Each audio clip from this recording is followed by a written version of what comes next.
दुरूद उन पर सलाम उन पर सदा ही बशर होकर बशर से जुदा है। अल्लाहुम्मा सल्ली अला सय्यिदिना मौलाना मुहम्मद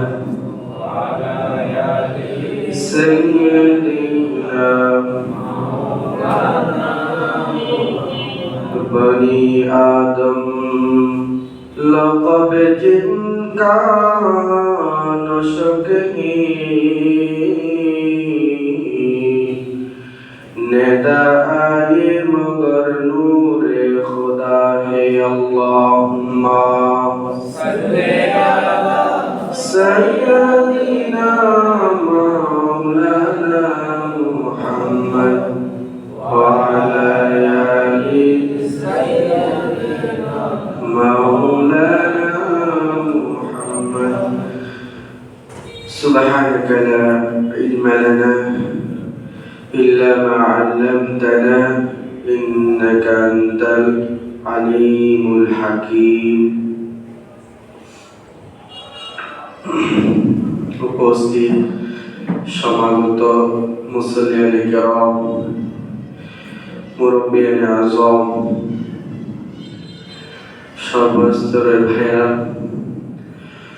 সর্বপ্রথম সে মহান মনিবের দরবারে শুকরগুজার হচ্ছি যে মহান মনিব আমাকে আপনাকে দুনিয়াবি তামাম ব্যস্ততা থেকে মুক্ত করে রব্বে কারীমের বিধান সলাতুল জুমআ আদায়ের জন্য আসমানের নিচে জমিনের উপরে সর্বশ্রেষ্ঠ স্থান, সবচেয়ে প্রিয় স্থান খানায়ে কাবার শাখার মসজিদে আসার বসার দোয়া দরুদ পড়ার তৌফিক দান করেছেন সে মহিয়ান গড়িয়ান রবের দরবারে শুকরগুজার হচ্ছি। সকলে পড়ছি আলহামদুলিল্লাহ। লাখো কোটি সালাত ও সালাম ও দরুদের হাদিয়া প্রেরণ করছি মানবতার মুক্তির দূত আলোর দিশারি রাহমাতুল লিল আলামিন মুহাম্মদুর রাসূলুল্লাহ সাল্লাল্লাহু আলাইহি ওয়াসাল্লামের প্রতি। আল্লাহুম্মা সাল্লি আলাইহি আল্লাহুম্মা বারিক আলাইহি।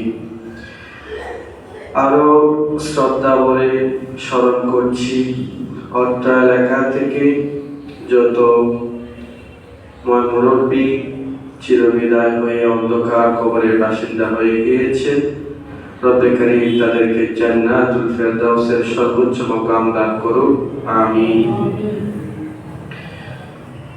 সম্মানিত মুসল্লিবৃন্দ,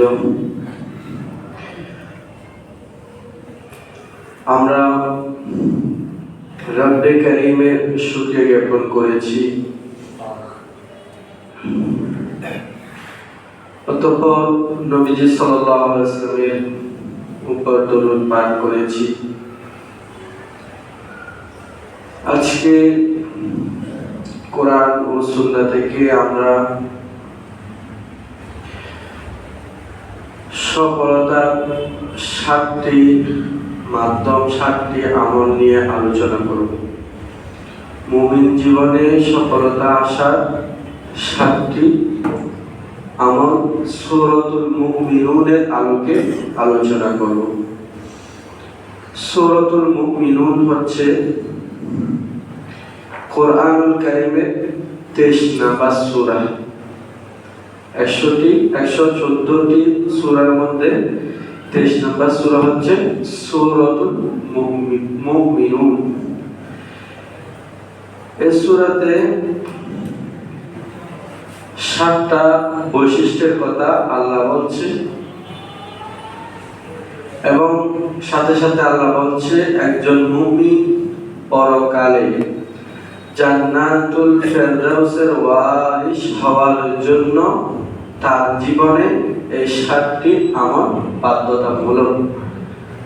একজন মুমিনের জীবনে এই 7টি বৈশিষ্ট্য, এই 7টি আমল যদি পাওয়া যায়, সেই মুমিন মারা যাওয়ার সাথে সাথে জান্নাতুল ফেরদাউসে অনুপ্রবেশ করবে। সুবহানাল্লাহ। এক নাম্বার বৈশিষ্ট্য হচ্ছে খুশু এবং খুদু, অর্থাৎ খুশু হুজুর সাথে সালাত আদায় করা। 2 নম্বরে আল্লাহ বলছে ওয়াল্লাযীনা হুম আনিল লাগবি মুরিদুন, অহেতুক কাজকর্ম থেকে বেঁচে থাকা। 3 নম্বরে আল্লাহ বলছে ওয়াল্লাযীনা হুম লিযাকাতি ফাইলুন, যাকাতকে পরিপূর্ণভাবে ঠিক সময়ে আদায় করা। 4 নম্বরে আল্লাহ বলছে ওয়াল্লাযীনা হুম লিফুরুজিহিম হাফিজুন, লজ্জাস্থানকে হেফাজত করা। 5 নম্বরে আল্লাহ বলছে ওয়াল্লাযীনা হুম লিআমানাতিহিম ওয়া আহদিহিম রাউন। 5 নম্বর 6 নম্বর আল্লাহ তাআলা একসাথে বলছে আমানত রক্ষা করা। ওয়াল্লাযীনা হুম লিআমানাতিহিম রাউন ওয়া আহদিহিম রাউন, অর্থাৎ 5 নম্বর হচ্ছে আমানত রক্ষা করা, 6 নম্বর হচ্ছে ওয়াদা পরিপূর্ণ করা, 7 নম্বরে আল্লাহ বলছে আল্লাযীনা হুম আলা সালাওয়াতিহিম ইউহাফিজুন, 5 ওয়াক্ত নামাজের হেফাজত করা। এখানে আল্লাহ রাব্বুল আলামিন 7টি বৈশিষ্ট্য যে মুমিনের মধ্যে থাকবে বলছে, সে মুমিনের ব্যাপারে আল্লাহ বলছে উলাইকা হুমুল ওয়ারিসুন, তারা হচ্ছে ওয়ারিস, আল্লাযীনা ইয়ারিসুনাল ফিরদাউসা হুম ফিহা খালিদুন। আল্লাহ তাআলা যে মুমিন বান্দার মাঝে এই 7টি গুণ থাকবে, সে মুমিনকে জান্নাতুল ফিরদাউস, অর্থাৎ জান্নাতের মধ্যে সর্বোচ্চ স্থান এই জান্নাত দান করবে এবং সে জান্নাতের মধ্যে সে চিরস্থায়ীভাবে থাকতে পারবে। সুবহানাল্লাহ। এখানে একটা বিষয় লক্ষণীয়, قد أفلح المؤمنون الذين هم في صلاتهم خاشعون। আল্লাহ পাক রব্বুল আলামিন এই 7টি বৈশিষ্ট্যের মধ্যে 1 নাম্বার বৈশিষ্ট্যের কথা বলছে খুশু হুজুর সহকারে নামাজ আদায় করা। আবার 7 নাম্বারের পয়েন্ট, 7 নাম্বারের গুণ বৈশিষ্ট্য হচ্ছে 5 ওয়াক্ত নামাজে হেফাজত করা, সংরক্ষণ করা। নামাজের কথা কয়বার বলছে? 2 বার বলছে। তাহলে এখান থেকে বোঝা যায় একজন মুমিন ঈমান আনয়নের পরে তার জীবনের সবচেয়ে গুরুত্বপূর্ণ আমল হচ্ছে 5 ওয়াক্ত নামাজ। সেজন্য আল্লাহ রাব্বুল আলামিন জায়গায় জায়গায় নামাজের ফরজিয়তের কথা বলেছেন। আল্লাহ চাইলে একবার বললে ফরজ হয়ে যায়। যেমন রোজা আমাদের উপর ফরজ, রমজান মাসের রোজা, এটা ফরজ হয়েছে কেবলমাত্র শুধুমাত্র একটা আয়াত দ্বারা। আল্লাহ বলছে কুতিবা আলাইকুমুস সিয়াম কামা কুতিবা আলাল্লাযীনা মিন ক্বাবলিকুম লাআল্লাকুম তাত্তাকুন, তোমাদের উপর রোজা ফরজ করা হয়েছে যেমনি ভাবে তোমাদের পূর্ববর্তী উম্মাহদের উপর রোজা ফরজ করা হয়েছিল, যাতে করে তোমরা তাকওয়া অবলম্বন করো। এই একটা আয়াত দ্বারা আল্লাহ পাক রব্বুল আলামিন রোজা ফরজ করে দিয়েছে। কিন্তু নামাজের ব্যাপারে অসংখ্য অগণিত আল্লাহ অনেকগুলা আয়াত আল্লাহ বলেছে, সেখান থেকেও নামাজের গুরুত্ব বোঝা যায়। আবার এখানে স্পেশাল ভাবে সূরাতুল মুমিনুনের মধ্যে আল্লাহ মুমিনদের 7টি স্পেশালিটি বৈশিষ্ট্য গুণের মধ্যে 1 নাম্বারও বলছে খুশু এবং খুজু সহকারে নামাজ আদায় করা। আবার 7 নম্বরে বলছে আল্লাযীনা হুম আলা সালাওয়াতিহিম ইউহাফিজুন, 5 ওয়াক্ত নামাজের হেফাজত করা। সেখান থেকেও নামাজের গুরুত্ব প্রতীয়মান। সম্মানিত হাজিরিন, তাহলে আমরা এখন সংক্ষেপে 7টি বৈশিষ্ট্যের কথা শুনেছি। আমরা এখন একটু বিস্তারিতভাবে আলোচনা করব। 1 নম্বর পয়েন্ট, 1 নম্বর বৈশিষ্ট্য, 1 নম্বর গুণ বলেছিলাম আল্লাযীনা হুম ফি সালাতিহিম খাশিউন। প্রথম বৈশিষ্ট্য হলো মুমিন নামাজ আদায় করবে, নামাজকে 2টি বৈশিষ্ট্যের সহিত আদায় করবে। একটা হচ্ছে খুশু আর একটা হচ্ছে খুদু। খুশু কি, খুদু কি? আল্লাহ যে বলছে জান্নাতুল ফেরদাউসের ওয়ারিস হওয়ার জন্য খুশু খুদু সহকারে নামাজ আদায় করতে হবে। খুশু মানে হচ্ছে আল্লাহর ভয়। নামাজ কেবল মাত্র শুধুমাত্র রব্বুল ইজ্জাত ওয়াল জালালকে সন্তুষ্ট করবার জন্য একাগ্র চিত্তে আল্লাহর দিকে মনস্ক হয়ে নামাজ আদায় করতে হবে। এটার নাম কি? খুশু। এটার নাম কি? খুশু। আল্লাহ পাক রব্বুল আলামিন এটার ব্যাখ্যা কোরআনের অন্য জায়গায় দিয়েছে। আল্লাহ বলছে ওয়ামা উমিরু ইল্লা লিয়াবুদুল্লাহ মুখলিসিনা লাহুদ্দিন, তোমাদেরকে আমি একনিষ্ঠভাবে একাগ্র চিত্তে ইবাদত বندگی করার জন্য বলছি।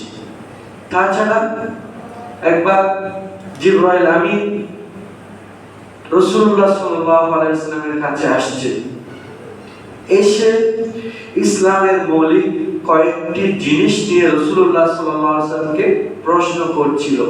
যেমন মাল ঈমান, ঈমান সম্পর্কে জিজ্ঞাসা করছিল জিবরাইল আমিন রাসূলকে, ইসলাম সম্পর্কে জিজ্ঞাসা করছিল, ইহসান সম্পর্কে জিজ্ঞাসা করেছিল, কিয়ামতের আলামত সম্পর্কে জিজ্ঞাসা করেছিল। জিবরাইল আমিন যখন রাসূলুল্লাহ সাল্লাল্লাহু আলাইহি ওয়াসাল্লামকে মাল ইহসান, ইয়া রাসূলুল্লাহ ইয়া হাবিবাল্লাহ, ইহসান কি জিজ্ঞাসা করছিল, তখন রাসূলুল্লাহ সাল্লাল্লাহু আলাইহি ওয়াসাল্লাম বলেছিল আনতা আবুদাল্লাহ কাআন্নাকা তারা ফাইন লাম ইয়াকুন তারাহু ফাইন্নাহু ইয়ারা। ইহসানের সংজ্ঞা হচ্ছে তুমি যেই ইবাদত করো না কেন, তোমার মনের মধ্যে এই চিন্তা, এই কল্পনা, এই জল্পনা বসিয়ে ইবাদত বندگی করা, তুমি আল্লাহকে দেখছো।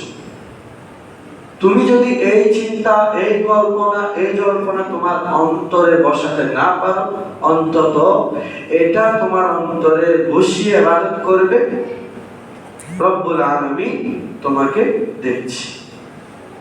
আল্লাহ আমাকে, আপনাকে, সবাইকে এই পৃথিবীতে যা কিছু বিরাজমান সবকিছু দেখছে না?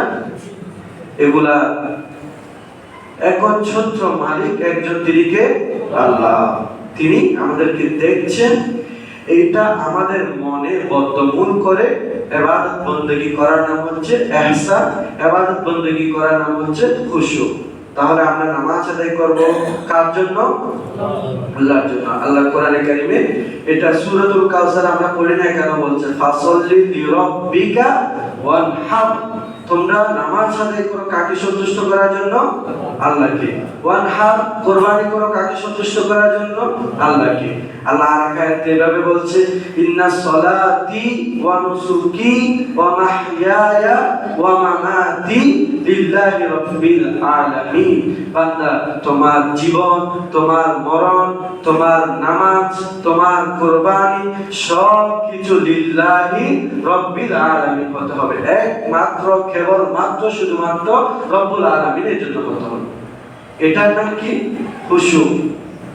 এটার নাম কি? তাহলে খুশু সহকারে নামাজ আদায় করতে হবে, খুদু সহকারে নামাজ আদায় করতে হবে। এটা মুমিনদের 1 নাম্বার বৈশিষ্ট্য। তাহলে খুশু মানে আমরা বুঝেছি। খুদু, খুদু কি? খুদু হচ্ছে যে ইবাদত যেভাবে ফরজ হয়েছে সেভাবে আদায় করা। কি বলেছি? যে ইবাদত যেভাবে ফরজ হয়েছে সেভাবে আদায় করা। অর্থাৎ আমরা নামাজ আদায় করি, নামাজের মধ্যে অনেকগুলো বিধান রয়েছে। যেমন দাঁড়ানো, তাকবীরে তাহরিমা আছে, সানা পড়া আছে, কেরাত পড়া আছে, রুকু করা আছে, সিজদা করা আছে, আবার রুকু থেকে সোজা হয়ে দাঁড়ানো আছে, আবার দুই সিজদার মাঝখানে বসা আছে, সালাম ফেরানো আছে, আবার আখির বৈঠক করা আছে। নামাজের মধ্যে যতগুলো শরায়ে আরকান রয়েছে এগুলোকে যথাযথভাবে আদায় করার নাম হচ্ছে খুদু। সিজদাকে সিজদার নিয়মে করা, রুকুকে রুকুর নিয়মে করা, দাঁড়ানোকে দাঁড়ানোর নিয়মে করা, এভাবে বসাকে বসার নিয়মে যেভাবে সুন্নাত পদ্ধতি রয়েছে সেভাবে করার নাম হচ্ছে খুদু। তাহলে এক নাম্বার বৈশিষ্ট্যের কথা আল্লাহ কোরআনে কারিমে বলছে, قد أفلح المؤمنون الذين هم في صلاتهم خاشعون।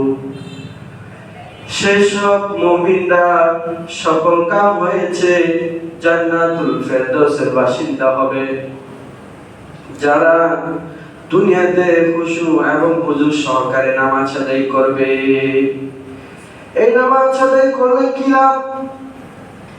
সাহাবায়ে কেরাম একবার রাসূলুল্লাহ সাল্লাল্লাহু আলাইহি ওয়াসাল্লামকে জিজ্ঞাসা করছে, ইয়া রাসূলুল্লাহ, ইয়া হাবিবাল্লাহ, আল্লাহ আমাদের উপর নামাজ ফরজ করেছে, আপনি এই নামাজ সমাজে আসছে বিশ্বে প্রতিষ্ঠা করবার জন্য অনেক কষ্ট অনেক ত্যাগ স্বীকার করছে, এই নামাজ পড়লে আমাদের কি লাভ হবে? তখন নবীজি সাল্লাল্লাহু আলাইহি ওয়াসাল্লাম বলছে, তোমাদের লাউ আন্না নাহরান বিবাবি আহাদিকুম, তোমাদের কারো ঘরের সামনে যদি একটা কূপ থাকে, একটা পুকুর থাকে বা একটা প্রবাহমান নদী থাকে, সেই নদী বা পুকুর বা কূপ থেকে যদি তোমরা দৈনিক 5 বার গোসল করো, তাহলে হালিয়া মিন দারানিহি শাই, তাহলে তোমাদের শরীরের মধ্যে কি কোনো ময়লা আবর্জনা অবশিষ্ট থাকবে নাকি? তখন রাসূলুল্লাহ সাল্লাল্লাহু আলাইহি ওয়াসাল্লাম বলছেন, তখন সাহাবায়ে কেরাম রাসূলুল্লাহর প্রশ্ন বলছেন, লা ইয়া রাসূলুল্লাহ, ইয়া রাসূলুল্লাহ, ইয়া হাবিবাল্লাহ, কোন ব্যক্তি যদি দৈনিক 5 বার গোসল করে তার শরীরের মধ্যে কোনো ময়লা আবর্জনা অবশিষ্ট থাকতে পারে না। তখন নবীজি সাল্লাল্লাহু আলাইহি ওয়াসাল্লাম বলছে, কাযালিকা মাসালুস সালাওয়াতিল খামস, অনুরূপভাবে 5 ওয়াক্ত নামাজ, এই 5 ওয়াক্ত নামাজ কোন ঈমানদারের জীবনে যদি থাকে, কোন ঈমানদারের আমলে যদি থাকে, তার আমলনামার মধ্যে কোনো গুনাহের ময়লা আবর্জনা অবশিষ্ট থাকতে পারে না। সুবহানাল্লাহ। নামাজ পড়লে লাভ আরো অনেক। আরেকটা হাদিসের মধ্যে রাসূলুল্লাহ সাল্লাল্লাহু আলাইহি ওয়াসাল্লাম বলছে, আকরাবু মা ইয়াকুনুল আবদু মির রাব্বিহি ওয়া হুয়া সাজিদুন, বান্দা যখন সিজদা দেয় তখন সে সিজদা যদিও মসজিদে দেয়, সেই সিজদা যদিও জমিনে দেয়, সেই সিজদার বদৌলতে আল্লাহ পাক রব্বুল আলামিনের নিকটবর্তী হয়ে যায়। সুবহানাল্লাহ। নামাজের অনেকগুলো লাভ।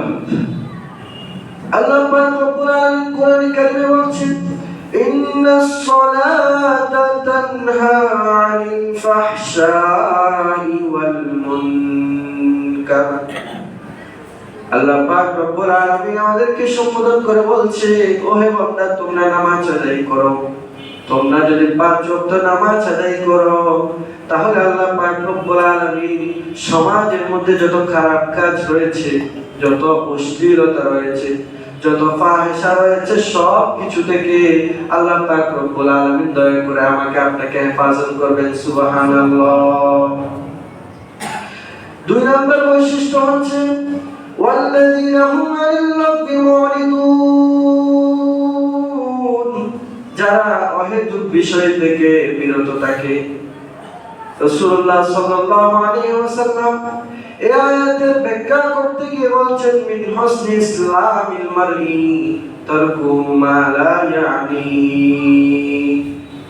একজন মুমিনের জীবন সুন্দর হওয়ার জন্য এই যাপিত জীবনে যতগুলা অহেতুক কাজ রয়েছে, যতগুলা গুনাহের কাজ রয়েছে, সবগুলো সেই ইমানদারকে তার জীবন থেকে মাইনাস করে দিতে হবে। সে যদি যতগুলা অহেতুক কাজ আছে সবগুলা জীবন থেকে মাইনাস করে দিতে পারে, যতগুলা গুনাহের কাজ রয়েছে সেগুলো যদি সে জীবন থেকে মাইনাস করে দিতে পারে, একজন সত্তা তার জীবনকে সুন্দর করে দিবেন, তিনি কে? সম্মানিত হাজির, 2 নম্বর বৈশিষ্ট্য তাহলে ওয়াল্লাযীনা হুম আনিল লাগবি মুআরিদুন। যেই কথায় দুনিয়াবি কোনো লাভ নেই, যেই কথায় পরকালীন কোনো লাভ নেই, রাসূল বলছে, আল্লাহ বলছে, সবাই বলছে, বান্দা তুমি সেটা ছেড়ে দাও, সেটা ছেড়ে দাও। আবার রাসূল সাল্লাল্লাহু আলাইহি ওয়াসাল্লাম এক ব্যাখ্যায় মা লা ইয়ানি অহেতুক কাজকর্ম থেকে এটাও ব্যাখ্যা করেছেন গুনাহের কাজ। যতগুলো গুনাহের কাজ রয়েছে এগুলো জীবন থেকে টোটালি মাইনাস করে দাও, সম্পূর্ণরূপে মাইনাস করে দাও। কেউ যদি মাইনাস করে দিতে পারে পরকালে সে কিসের বাসিন্দা হবে? জান্নাতুল ফেরদৌস। শুধুমাত্র জান্নাত না, জান্নাত টোটাল কয়টি রয়েছে? 8টা। জাহান্নাম 7টি। জাহান্নামের চেয়ে জান্নাত একটি বেশি। এর মধ্যে সবচেয়ে গুরুত্বপূর্ণ, সবচেয়ে দামি স্থান হচ্ছে জান্নাতুল ফেরদৌস। তাহলে জান্নাতুল ফেরদৌসে তাকে আল্লাহ পাক রব্বুল আলামিন জায়গা দিবে। 3 নম্বর বৈশিষ্ট্য হচ্ছে ওয়াল্লাযীনা হুম লিযাকাতি ফাইলুন। যে ঈমানদার তার জীবনে পরিপূর্ণরূপে যাকাত প্রদান করবে, সেই ঈমানদারকে আল্লাহ রব্বুল আলামিন পরকালে জান্নাতুল ফেরদৌস দিয়ে সুশোভিত করবেন। সুবহানাল্লাহ। আল্লাযীনা হুম লিযাকাতি ফাইলুন। এই যাকাত ইসলামের পঞ্চস্তম্ভের একটি, যেভাবে নামাজ পঞ্চস্তম্ভের একটি। আল্লাহ পাক রব্বুল আলামিন যেখানে সালাতের কথা বলেছে, নামাজের কথা বলেছে, সেখানে যাকাতের কথা বলছে। আকিমুস সালাত ওয়া আতুজ যাকাত। অনেক অধিকাংশ জায়গায় এভাবে যেখানে সালাতের কথা বলছে সেখানে যাকাতের কথা বলছে। রাসূল সাল্লাল্লাহু আলাইহি ওয়াসাল্লাম যাকাতকে সালাতের সাথে যুক্ত করে আমাদেরকে এই মেসেজ দিতে চেয়েছে আল্লাহ এবং আমাদের রাসূল, নামাজের চেয়ে কোন সাইডে যাকাত এটা কম না। নামাজ যেরকম ইসলামের পঞ্চস্তম্ভের একটি, যাকাতের একটি। নামাজ যেভাবে তোমরা গুরুত্ব দিয়ে আদায় করবে, যাকাতও তোমরা গুরুত্ব দিয়ে প্রদান করবে। এটা রাসূল সাল্লাল্লাহু আলাইহি ওয়াসাল্লাম বলেন, আল্লাহ রাব্বুল আলামিন আমাদেরকে এই মেসেজটা দিয়েছেন। আল্লাহ পাক রব্বুল আলামিন কোরআনে কারীমের মধ্যে বলছে ওয়াল্লাযীনা ইয়াকনিজুনা আয-যাহাবা ওয়াল ফিদ্দা ওয়া লা ইউনফিকুনাহা ফী সাবিলিল্লাহ ফাবাশশিরহুম বিআযাবিন আলীম ইয়াওমা ইউহমা আলাইহা ফী নারি জাহান্নাম فتكوى بها جباههم وجنوبهم وظهورهم هذا ما كنزتم لأنفسكم فذوقوا ما كنتم تكنزون।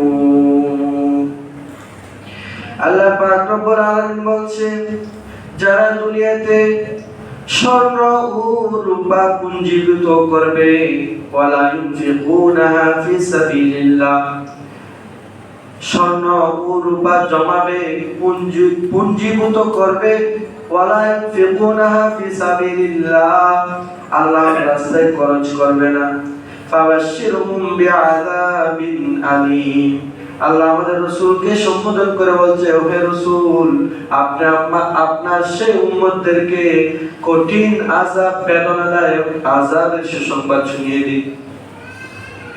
এরপরে বলছি, ইয়াউমা ইউহমা আলাইহা ফি নারি জাহান্নাম ফাতুকওয়া বিহা জিবাহুহুম ওয়া জুনুবুহুম।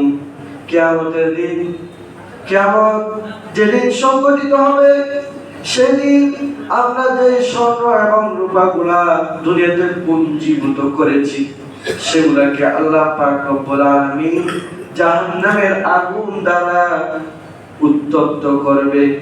ফাতুকওয়া বিহা জিবাহুহুম ওয়া জুনুবুহুম। তারপর সে স্বর্ণ এবং রূপা দিয়ে আমাদের কপালে, আমাদের পার্শ্বদেশে, আমাদের পিঠে, আমাদের শরীরের অঙ্গ প্রত্যঙ্গে সেই স্বর্ণ এবং রূপা দিয়ে আমাদেরকে ছেঁকা দেওয়া হবে। এরপর আল্লাহ বলবে, হাদা মা কানাসতুম লিআনফুসিকুম। আল্লাহ বলবে, বান্দা, তোমাদেরকে আমি স্বর্ণ রূপা পুঞ্জীভূত করা থেকে নিষেধ করি নাই, বলছি তোমরা এগুলা জমা করো, সমস্যা নেই, কিন্তু তোমরা প্রতি বছর এগুলার যাকাত দিয়ে দিও। কিন্তু তোমরা যারা যাকাত দাও নাই, যাকাত না দেওয়ার ফলে তোমাদের সম্পদগুলো পুঞ্জীভূত হয়ে গেছে, এগুলা তোমাদেরকে ভোগ করতে হবে। এইগুলা জাহান্নামের আগুন উত্তপ্ত করে তোমাদের কপালে, তোমাদের চেহারায়, তোমাদের পিঠে, তোমাদের হাতে পায়ে সব জায়গায় সেই স্বর্ণ এবং উত্তপ্ত রূপা দিয়ে আমাদেরকে ছেঁকা দেওয়া হবে। ফাযুকু মা কুনতুম তাকনিজুন। এবং আল্লাহ আমাদেরকে বলতে থাকবে, বলবে, তোমরা দুনিয়াতে যেভাবে পুঞ্জীভূত করেছিলে পরকালের জন্য, সেভাবে তোমাদেরকে পুঞ্জীভূত করে শাস্তি প্রদান করা হচ্ছে। রাসূলুল্লাহ সাল্লাল্লাহু আলাইহি ওয়াসাল্লাম বলেন, মান আতাহুল্লাহু মালান, আল্লাহ পাক রব্বুল আলামিন যাকে ধন সম্পদ দিয়েছে, ফালাম ইউআদ্দি যাকাতা, কিন্তু সে ধন সম্পদ থেকে সে যদি যাকাত আদায় না করে, মুসিলা লাহু মালুহু ইয়াউমাল কিয়ামাতি শুজাআন আকরা, তার সে ধন সম্পদকে পরকালে আল্লাহ পাক রব্বুল আলামিন জমা করে একটি বিষধর সাপে রূপান্তরিত করে দিবে। ইউতাউবিকুহু ইয়াউমাল কিয়ামা সুম্মা ইয়াখুযু বিলাহজামাতাইন يعني بشدقيه ثم يقول أنا مالك أنا كنزك ثم تلا لا يحسبن الذين يبخلون। রাসূলুল্লাহ সাল্লাল্লাহু আলাইহি ওয়াসাল্লাম বলেন, আমাদের পুঞ্জীভূত করা সম্পদ আল্লাহ পাক রব্বুল আলামিন বিষধর সাপে রূপান্তরিত করে আমাদের শরীরের সাথে সেটাকে মুড়িয়ে দিয়ে সেই সাপকে আল্লাহ নির্দেশ দিবে, ওই যে বান্দা দুনিয়াতে মাল জমা করেছে, ধন সম্পদ জমা করেছে, কিন্তু যাকাত প্রদান করে নাই, তাকে তুমি দংশন করতে থাকো। নাউযুবিল্লাহ। আমাদের সম্পদ আমরা যদি যাকাত প্রদান না করি, এটা অপবিত্র হয়ে যায়, সম্পদগুলা অপবিত্র হয়ে যায়, এগুলা পরকালে আমাদেরকে কঠিন শাস্তির সম্মুখীন করবে। সম্মানিত হাজিরিন, সেজন্য আমরা আমাদের মাল থেকে, আমাদের ধন সম্পদ থেকে যথাযথ যাকাত দিয়ে দিব, যাতে করে আমাদের ধন সম্পদগুলো আমাদের আযাবের কারণ না হয়, আমাদের দুঃখের কারণ না হয়, আমাদের হতাশার কারণ না হয়। 4 নম্বর বৈশিষ্ট্য, আল্লাহ পাক রব্বুল আলামিন বলেন, ওয়াল্লাযীনা হুম লিফুরুজিহিম হাফিজুন, যারা নিজ লজ্জাস্থানের হেফাজত করবে, আল্লাহ পাক রব্বুল আলামিন তাদেরকে পরকালে জান্নাতুল ফেরদাউসের ওয়ারিস বানাবে। সুবহানাল্লাহ। আল্লাহ পাক রব্বুল আলামিন কোরআনুল কারীমে মুমিন এবং মুমিনাদেরকে সম্বোধন করে বলছে, কুল্লিল মুমিনিনা ইয়াগুদ্দু মিন আবসারিহিম, ও হে ইমানদারগণ, তোমরা তোমাদের চক্ষু অবনমিত করো, তোমাদের চক্ষু অবনমিত করো। ওয়াহফাযু ফুরুজাহুম, তোমরা তোমাদের লজ্জাস্থানের হেফাজত করো। যালিকা আযকা লাহুম, এটা তোমাদের জন্য কল্যাণকর হবে। ইন্নাল্লাহা খাবীরুম বিমা ইয়াসনাউন, আমরা যা কিছু করি সব কিছু সম্পর্কে আল্লাহ পাক রব্বুল আলামিন খবর রাখেন। وَقُلْ لِلْمُؤْمِنَاتِ يَغْضُضْنَ مِنْ أَبْصَارِهِنَّ وَيَحْفَظْنَ فُرُوجَهُنَّ। আল্লাহ যেভাবে ঈমানদার পুরুষদেরকে সম্বোধন করে চক্ষু অবনমিত করার জন্য বলছে, দৃষ্টির হেফাজতের জন্য বলছে, লজ্জাস্থানের হেফাজতের জন্য বলছে, অনুরূপভাবে আল্লাহ ঈমানদার মহিলাদেরকেও সম্বোধন করে বলছে তোমরাও তোমাদের চক্ষুকে হেফাজত করো এবং তোমাদের লজ্জাস্থানকে হেফাজত করো। রাসূলুল্লাহ সাল্লাল্লাহু আলাইহি ওয়াসাল্লাম বলছে মান ইয়াজমানি মা বাইনা লাহইহি ওয়া মা বাইনা ফাখিদাইহি আযমান লাহুল জান্নাহ। বিশ্বনবী সাল্লাল্লাহু আলাইহি ওয়াসাল্লাম আমাদেরকে বলছে, ও আমার উম্মত, তোমাদের মধ্যকাল থেকে যে আমাকে তার লজ্জাস্থান এবং তার দু চোয়ালের মাঝখানের স্থান জিহ্বার নিশ্চয়তা দিবা, আমি তোমাদেরকে জান্নাতুল ফেরদাউসের নিশ্চয়তা দিচ্ছি। সুবহানাল্লাহ। তাহলে রাসূল সাল্লাল্লাহু আলাইহি ওয়াসাল্লাম বলছে, উম্মত তোমরা দুইটা জিনিসের হেফাজত করো, একটা হচ্ছে জবান, জবান দিয়ে যেমন তেমন কথা বলবা না। এই জবান আছে বিধায় যেমন তেমন কথা বলা যাবে না। জবান কথা বলার একটা লিমিটেশন রয়েছে, ওই লিমিট ক্রস না করতে রাসূলুল্লাহ বলছে। অনুরূপভাবে লজ্জাস্থান যেখানে সেখানে ব্যবহার না করার জন্য রাসূল আমাদেরকে বলছে। আমরা যদি এই দুইটা জিনিসের জামানত দিতে পারি রাসূলকে, রাসূল আমাদেরকে জান্নাতের জামানত দিচ্ছে। সুবহানাল্লাহ।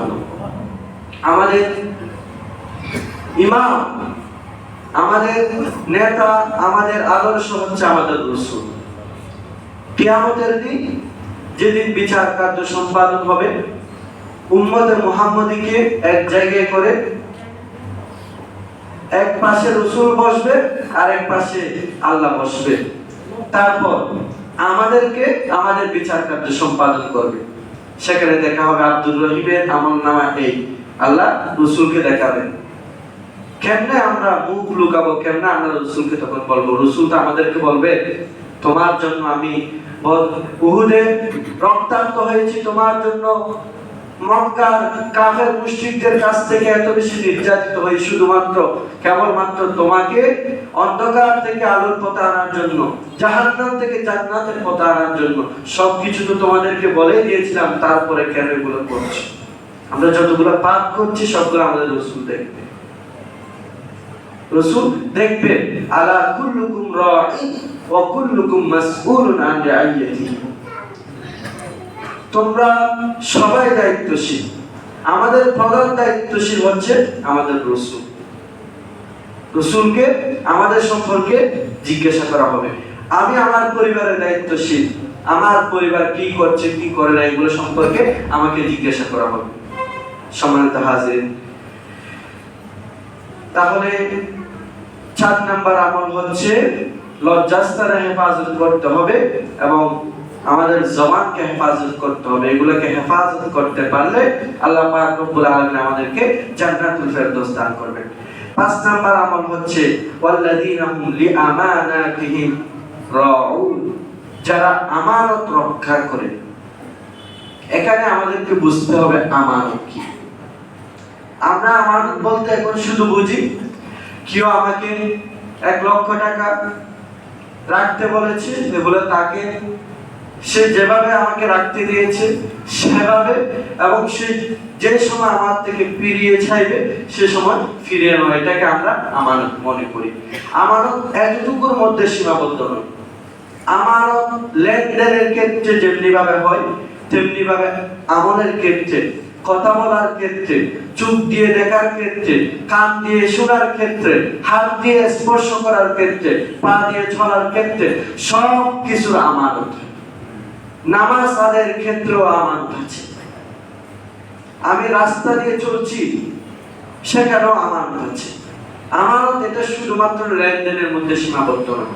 আমার চোখ দিয়ে আল্লাহ যেগুলো নিষেধ করেছে সেগুলো দেখা, এটা হচ্ছে আমানতের খেয়ানত করা। আমার এই কান দিয়ে আল্লাহ এবং রাসূল আমাদেরকে যেগুলো না শুনতে বলেছে সেগুলো শোনা, সেগুলো হচ্ছে আমানতের খেয়ানত করা, নিয়ামতের অপব্যবহার করা। এভাবে হাত দিয়ে আল্লাহ এবং রাসূল যেগুলো না করতে বলেছে সেগুলো করা হচ্ছে আমানতের খেয়ানত করা। তাহলে আমরা আমানত বলতে বুঝেছি সামগ্রিকভাবে আমানত এটা সব কিছুতে থাকতে হবে, শুধুমাত্র লেনদেনে আমানত থাকলে হবে, সব জায়গায় আমাদেরকে আমানতকে রক্ষা করতে হবে। ওয়াহদিহিম রাউন, আরেকটা হচ্ছে ওয়াদা রক্ষা করা। ওয়াদা রক্ষার ক্ষেত্রে আমরা কোনটা বুঝি? ওয়াদা বলতে আমরা এখন সস্তা তুমি আমাকে ওয়াদা দাও তুমি এটা করবা, বা তুমি এরকম মানে এই সময় আমাকে এটা ফিরিয়ে দেবা, আমরা এখন ওয়াদা মনে করি এটা। ওয়াদা মানে হচ্ছে কেবলমাত্র এতটুকুর মধ্যে সীমাবদ্ধ নয়, আমরা রবের সাথে কি ওয়াদা করেছি, রাসূলের সাথে কি ওয়াদা করেছি, সবগুলো এখানে অন্তর্ভুক্ত। সমস্ত রূহকে আল্লাহ পাক রব্বুল আলামিন একদিন একত্র করে জিজ্ঞাসা করেছিল, আলাস্তু বিরাব্বিকুম, আমি কি তোমাদের রব নই? তখন আমরা সবাই জবাব দিয়েছিলাম, বালা, অবশ্যই আপনি আমাদের রব। হ্যাঁ, অবশ্যই আপনি আমাদের রব। আমরা আলমে আরওয়াহ রূহের জগতে রবকে রব বলে স্বীকার করেছিলাম। রবকে রব বলে স্বীকার করা মানে হচ্ছে রবের সমস্ত বিধিবিধান মাথা পেতে নেওয়া। তাহলে রবের সাথে আমরা আলমে আরওয়াহ রূহের জগতে ওয়াদা করেছিলাম, রব আল্লাহ আপনার সাথে ওয়াদা করতেছি নামাজ পড়ব, যাকাত দিব, হজ ফরজ হলে হজ করব, রোজা ফরজ হলে রোজা করব, আমানত রক্ষা করব, ওয়াদা ভঙ্গ করব না, মিথ্যা বলবো না, চুরি করব না, দুর্নীতি করব না, সুদ খাবো না, ঘুষ খাবো না। এগুলা আমরা বালা হ্যাঁ বলে রবকে আমরা কি দিয়েছিলাম? ওয়াদা দিয়েছিলাম। তাহলে আমরা এই দুনিয়াতে এসে যদি এগুলা লঙ্ঘন করি তাহলে আমরা ওয়াদা রক্ষা করেছি? রক্ষা হয়নি। তাহলে আমরা ওয়াদা মানে কিও সেটা বুঝেছি। এভাবে রাসূল সাল্লাল্লাহু আলাইহি ওয়াসাল্লামের সাথে আমরা অনেক বিষয়ে প্রতিশ্রুতিবদ্ধ, সেগুলোকে ভঙ্গ করা সেটাও ওয়াদা খেলাফের অন্তর্ভুক্ত।